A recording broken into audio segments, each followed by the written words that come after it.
প্রথমেই সাংবাদিক বন্ধুদেরকে র্যাব 4 CP2 সাভার ক্যাম্পে স্বাগত জানাই। আপনাদেরকে অত্যন্ত ধন্যবাদ এখানে তীব্র গরম উপেক্ষা করে হাজির হওয়ার জন্য। গত 9 জুন 2024 তারিখে দুপুর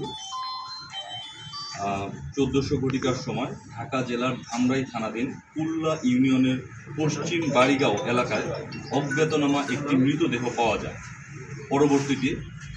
পরবর্তীতে মৃতদেহটি অটো চালক কালাম বিশ্বাসের বলে শনাক্ত করা হয়। ভিকটিম কালাম বিশ্বাস টাঙ্গাইল জেলার নাগরপুর থানাধীন ধুবুরিয়া এলাকার বাসিন্দা। জীবিকার তাগিদে ভিকটিম বিগত 10 থেকে 12 বছর যাবৎ সাভার এলাকায় বসবাস করে আসছে। উক্ত ঘটনার পরিপ্রেক্ষিতে ভিকটিমের স্ত্রী বাদী হয়ে ধামরাই থানায় অজ্ঞাতনামা আসামি করে একটি হত্যা মামলা দায়ের করেন। উক্ত ঘটনাটি সকল প্রিন্ট এবং ইলেকট্রনিক মিডিয়ায় ব্যাপকভাবে প্রচারিত হয় এবং স্থানীয় এলাকায় ব্যাপক বেশি চাঞ্চল্যের সৃষ্টি করে। এরই ধারাবাহিকতায় র্যাব 4-এর একটি আভিযানিক দল ঘটনার ছায়া তদন্ত শুরু করে, যার ফলশ্রুতিতে গত 12 জুন 2024 তারিখ রাতে ঢাকা জেলার সাভার, ধামরাই এবং মানিকগঞ্জ সদর এলাকায় অভিযান পরিচালনা করে ধামরাই এলাকার চাঞ্চল্যকর ক্লুলেস অটোরিকশা চালক কালাম বিশ্বাস হত্যাকাণ্ডের মূল হোতা ও অটোরিকশা ছিনতাইকারী চক্রের অন্যতম নেতা বিচ্ছু শান্ত সহ 4 জন সদস্যকে গ্রেপ্তার করা হয়। গ্রেপ্তারকৃত আসামিরা হচ্ছে শান্ত মণিদাস ওরফে বিচ্ছু শান্ত, বিশ্বনাথ মণিদাস ওরফে বিশু, বিজয় মণিদাস এবং শ্রীকান্ত কর্মকার। গ্রেপ্তারকৃত আসামিদেরকে প্রাথমিক জিজ্ঞাসাবাদ এবং ঘটনার বিবরণে জানা যায় যে গত 8 জুন 2024 তারিখ দুপুরে গ্রেপ্তারকৃত আসামি শান্ত বাইক কেনার উদ্দেশ্যে বাসা থেকে বের হয়, কিন্তু তার কাছে যে টাকার পরিমাণ ছিল তার বাইকের যে প্রয়োজনীয় টাকা ওর থেকে অনেক অপ্রতুল। তো প্রতিমধ্যেই তার কাজের সহযোগী, তার খারাপ কাজের সহযোগী, সন্ত্রাসকর্মের সহযোগী বিশু এবং বিজয়ের সাথে দেখা হয়। তারা 3 জন মিলে আলোচনা করে এত অল্প টাকায় তো বাইক কেনা সম্ভব না।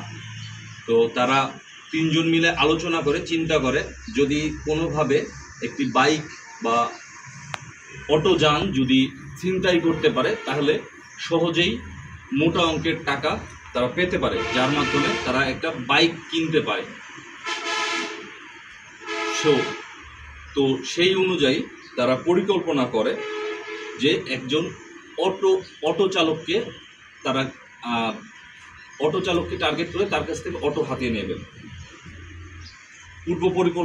পূর্ব পরিকল্পনা অনুযায়ী তারা তাদের পূর্ব পরিচিত অটো চালক ভিকটিম কালাম বিশ্বাসকে টার্গেট করে এবং পরিকল্পনা করে ভিকটিমকে প্রথমে মাদক সেবন করিয়ে এবং পরবর্তীতে সুইচ গিয়ারের ভয় দেখিয়ে অটোরিকশা ছিনতাই করে নেবে,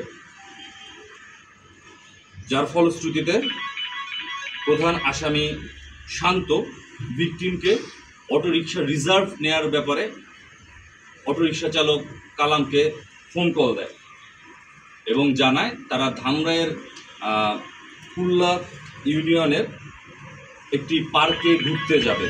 সেই মোতাবেক সেদিন রাতে তারা ওই পার্কে যাওয়ার উদ্দেশ্যে সাভার নামাবাজার এলাকা থেকে ভিকটিমের অটোরিকশা যোগে আসামি 4 জন বের হয়। পরবর্তীতে এক পর্যায়ে সেদিন রাতে ধামরাই থানাধীন কুল্লা ইউনিয়নের বাড়িগাঁও পশ্চিম পাড়া নির্জন জায়গায় অটোরিকশা থামিয়ে ধৃত আসামিগণ পূর্ব পরিকল্পনা অনুযায়ী ভিকটিমকে অচেতন করে মাদক সেবন করিয়ে। পরবর্তীতে আসামি অচেতন হয়ে পড়লে তাদের সঙ্গে থাকা সুইচ গিয়ার দিয়ে ভিকটিমকে উপর্যুপরি ছুরিকাঘাত করে তার মৃত্যু নিশ্চিত করে এবং মৃতদেহটি যাতে কেউ না দেখতে পায় সেই জন্য ধৃত আসামি বিজয় খড় দিয়ে মৃতদেহটি ঢেকে দেয় এবং ধৃত আসামি বিশু ভিকটিমের অটোরিকশাটি চালিয়ে অন্য সহযোগীদেরকে নিয়ে ঘটনাস্থল থেকে দ্রুত পালিয়ে যায় এবং গ্রেপ্তারকৃত আসামি শ্রীকান্তের সহযোগিতায় ছিনতাইকৃত অটোরিকশাটি গোপন করে। এই আলামত উদ্ধারে র্যাব 4-এর অভিযান চলমান রয়েছে। গ্রেপ্তারকৃত আসামিরা সাভার বাজার, ধামরাই, আশুলিয়া এই সমস্ত এলাকায় চুরি, ছিনতাই ও মাদক সেবন এবং খুচরা মাদক বিক্রির সাথে জড়িত। গ্রেপ্তারকৃত আসামিদের বিরুদ্ধে আইনানুগ কার্যক্রম প্রক্রিয়াধীন। ধন্যবাদ আপনাদের।